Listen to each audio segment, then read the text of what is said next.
Hey yo, welcome to episode 3 of Limitless.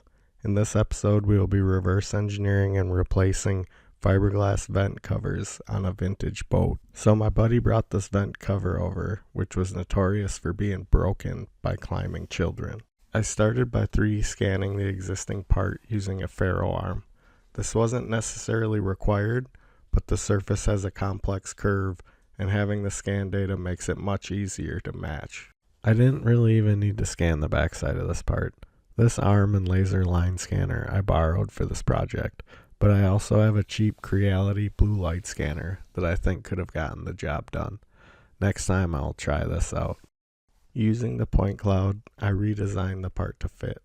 I left the backside solid to add strength in case it is ever used as a handle again.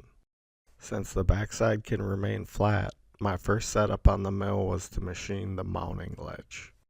Then, after flipping the part over, it gets roughed out with a flat end mill, followed by a surface cut using a ball end mill.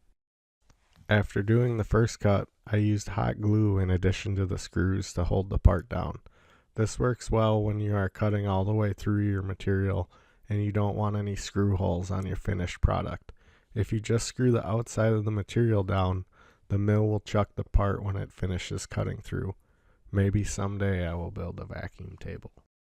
I changed the flat end mill out for a ball mill and started the surface cut. The wood we are using here is cherry. Once the part was completed, I mirrored the tool pass and made the opposite hand version.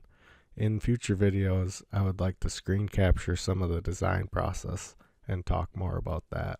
While the router was doing its thing, we had some fun with a skateboard and the laser.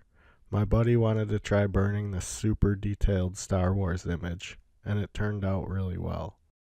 Here is the finished product, with a tree on the top side and the Star Wars stuff on the bottom. Benny the inspector says it's not too bad for a garage sale find. You can see the hot glue held the part in place after cutting out the perimeter. The first part required a bit of manual work on the mounting face, but the second one came out much better. These parts require a fair bit of sanding, since a 1/2 inch end mill didn't quite fit all the way down in the vent slots. After a thorough sanding, they were finished with teak oil. The final step was to glue them into place with 3M 5200 marine adhesive.